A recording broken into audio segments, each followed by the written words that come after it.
السلام علیکم ورحمۃ اللہ وبرکاتہ۔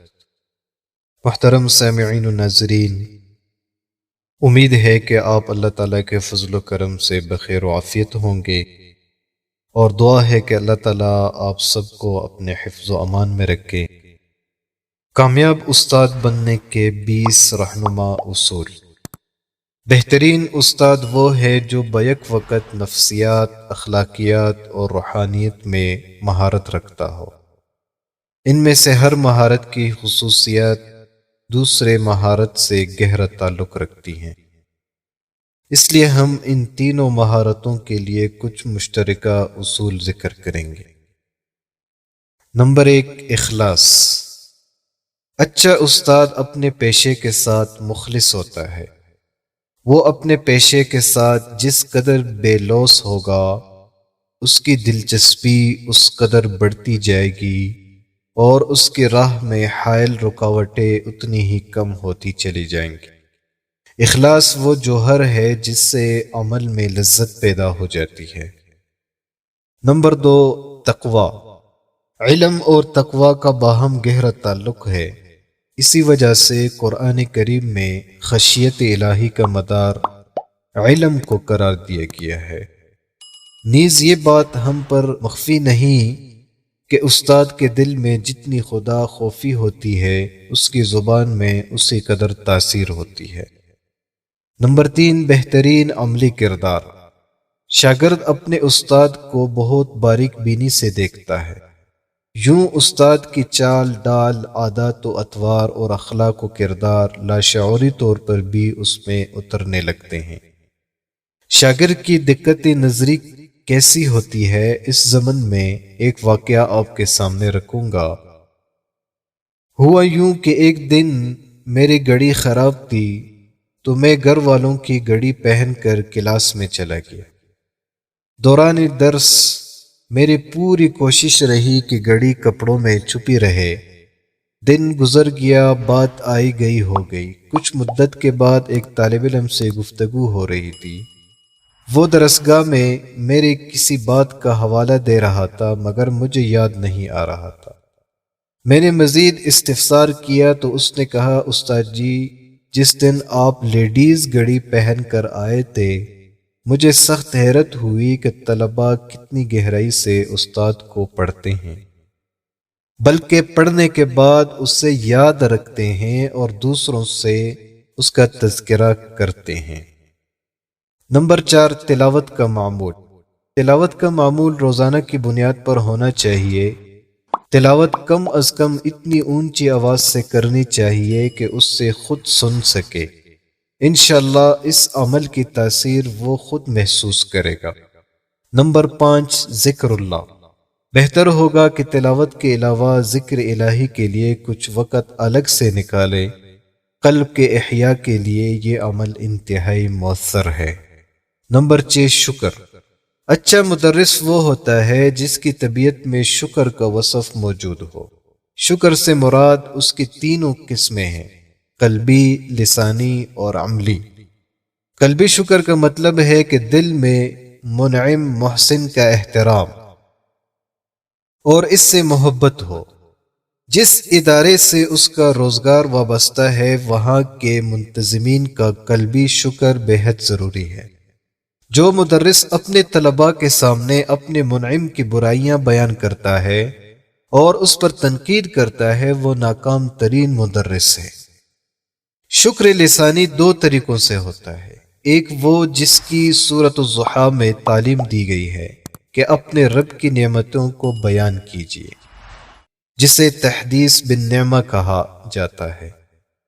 دوسرا طریقہ یہ ہے کہ اپنے محسن کا شکر زبان سے بھی ادا کرے، جسے اللہ تعالیٰ نے فرمایا ہے، میرا شکر ادا کرو اور اپنے والدین کا بھی۔ اور نبی کریم صلی اللہ علیہ وسلم کا ارشاد ہے کہ من لم یشکر الناس لم یشکر اللہ۔ جس نے لوگوں کا شکریہ ادا نہ کیا، اس نے اللہ کا شکر بھی ادا نہیں کیا۔ تشکر سے مراد ہے کہ اللہ کی دی ہوئی نعمتوں کو ڈھنگ سے استعمال کرے۔ جو استاد نعمتوں کا درست استعمال نہیں کرتا، وہ ناشکرا اور ناکام مدرس ہے۔ نمبر 7، حیا۔ استاد کے لیے حیا ایک ناگزیر وصف ہے۔ حیا کا مطلب ہے کہ انقباض النفس عن القبیح، یعنی اللہ کی طرف سے ناپسندیدہ قرار دی گئی باتوں اور چیزوں سے اس کا جی تنگ پڑے۔ ایسے باتوں کی طرف جانا اس کے لیے گرانی کا باعث ہو۔ استاذ میں حیا ہوگی تو آگے بھی یہ وصف ضرور متعدی ہوگا، مگر افسوس ہے کہ موبائل نے ہم اساتذہ کی حیا اگر ختم نہیں کی تو کم ضرور کر دی ہے۔ نمبر 8، ذمہ داری کا احساس۔ یہ بات مشاہدے اور تجربے سے ثابت ہے کہ طلباء کا غیر ذمہ دارانہ رویے کا ایک باعث استاد کا غیر ذمہ دارانہ مزاج ہے۔ کامیاب مدرس، کامیاب استاد بننے کے لیے اپنے ذمہ داری کا احساس جگانے کی ضرورت ہے۔ نمبر 9، اچھی صحت۔ اچھا استاد وہ ہوتا ہے جس کا مزاج اچھا ہو، اس کی بیٹھک اچھے لوگوں کے ساتھ ہو، اس کی پہچان اچھی سوسائٹی سے ہو۔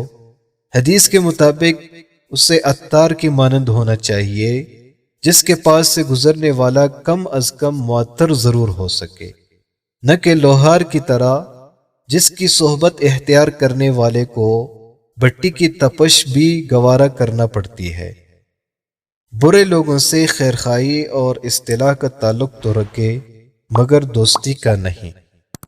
نمبر 10، تحمل اور برداشت۔ تعلیم اور تزکیے کے میدان میں صبر و تحمل کی اہمیت دو چند ہو جاتی ہے۔ انبیاء علیہ السلام کو اللہ تعالیٰ نے بار بار اس کی تلقین فرمائی ہے۔ استاد میں جس قدر یہ خوبی ہوگی وہ اتنا ہی کامیاب مدرس ثابت ہوگا۔ نمبر 11، زہد اور بے رغبتی۔ ایک اچھا استاد وہ ہوتا ہے جس میں کمال درجے کا زہد ہو۔ شاگرد کے مال پر اگر استاد کی رال ٹپک رہی ہو تو شاگرد کی نظر میں ایسا استاد ٹکے کا نہیں رہتا۔ حدیث میں جو ارشاد ہے، دنیا سے بے رغبتی اختیار کرو، اللہ تم سے محبت کرے گا، اور لوگوں کے مال و متاع سے نظریں پھیرو، لوگ تمہارے دیوانے بن جائیں گے۔ نمبر 12، عفو درگزر اور وسعت قلبی۔ ہر معمولی بات پر پکڑ کرنے والا کبھی کامیاب مدرس، کامیاب استاد نہیں بن سکتا۔ استاد کو اپنے اندر وسعت قلبی پیدا کرنی چاہیے، اللہ کی بھی یہی سنت ہے۔ نمبر 13، خدمت خلق کا جذبہ۔ افسوس ہے کہ اس اہم ترین عبادت کو ہم نے شعبوں میں تقسیم کر دیا۔ روزمرہ زندگی میں بطور عبادت اس اصول کا اطلاق ہمارے ہاں نادر ہے۔ استاد اگر اپنے طلباء کے سامنے خدمت خلق کا عملی نمونہ پیش کرے گا تو ان کے دل میں عظمت بڑھے گی۔ اس سلسلے میں اپنا ایک واقعہ بیان کروں گا کہ ضعف و نکاہت کی وجہ سے چونکہ طبیعت مستعد نہیں رہی، ایک مرتبہ میں نے کھانا تناول کرنے کے بعد بچوں سے کہا کہ بیٹا دسترخوان اٹھا لو۔ اتنے میں کیا سنتا ہوں کہ میرا چھوٹا نواسہ دروازے سے نکلتے ہوئے کہہ رہا ہے، خود تو بڑے بننے بیٹھے ہیں اور ہمیں کام پر لگایا ہوا ہے۔ ایسے موقعوں پر اگر بچوں کو ڈانٹ دیا جائے تو زیادہ سے زیادہ یہ فرق پڑے گا کہ وہ یہی بات آپ کے سامنے کہنے سے باز رہیں گے، مگر ان کے ذہنوں کو آپ صرف اور صرف اپنے کردار سے کچل سکتے ہیں۔ نمبر 14، قوت اور امانت۔ اچھا پیشہ ور وہ ہوتا ہے جس میں قوت اور امانت کا وصف ہو، بخوبی موجود ہو۔ قرآن پاک میں حضرت شعیب علیہ السلام کی بیٹیوں کا تبصرہ ذہنوں میں اوجھل نہیں رہنا چاہیے۔ بہترین اجیر وہ ہے جو قوی بھی ہو، امین بھی۔ اس کا وسعت مطالعہ، علمی رسوخ اور اپنے فن یا مضمون پر ہر طرح دسترس ہے۔ نالائق سے نالائق طالب علم بھی اپنے استاد کی علمی قابلیت کو اچھی طرح بانپ لیتا ہے۔ استاد کی امانت کا مدار اس بات پر ہے کہ وہ علم کو آگے منتقل کرنے میں کسی قدر محتاط اور سخی رہے۔ نمبر 15، رجعیت۔ اچھا استاد کبھی مایوس نہیں ہوتا۔ اس کی مثال اس پل بیچنے والے کی سی ہے جو اپنے گاہک کے سامنے پل کی ایسی تعریف کرے کہ وہ توڑے کے بجائے زیادہ لینے پر مجبور ہو جائے، اور اگر خدا نہ خواستہ وہ اس طرح کے جملے دہرانے لگے کہ جناب بس کیلے کا موسم ہی نہیں رہا، اس کا گاہک بھی آج کل ڈھونڈنے نہیں ملتا۔ یہ دیکھیے پڑے پڑے کیلے کالے ہونے لگے ہیں، شکر ہے کہ کوئی تو آیا۔ یہ سن کر بیوقوف ہی اس سے سودا خریدے گا۔ افسوس کے ساتھ یہ کہنا پڑتا ہے کہ ہم جس علم کو بیچ رہے ہیں اس کی قدر خود ہمارے دل میں بھی نہیں ہے۔ یہی وجہ ہے کہ استاد کے ذریعے شاگردوں میں مایوسی منتقل ہو رہی ہے۔ نمبر 16، اخلاقی جرت۔ ایک اچھا استاد اپنے اندر اخلاقی جرت رکھتا ہے۔ یاد رہے کہ اخلاقی جرت کا تعلق استاد سے ہے۔ آپ کے اندر جتنی بھی بری باتیں ہوں، جب تک ان سے جان نہیں چھڑا لیتے، اخلاقی فقدان رہے گا۔ نمبر 17، قول و فعل میں مطابقت۔ جس استاد کے قول و فعل میں تضاد ہو وہ ایک بدنام اور ناکام مدرس اور استاد سمجھا جاتا ہے۔ نمبر 18، وضع قطع۔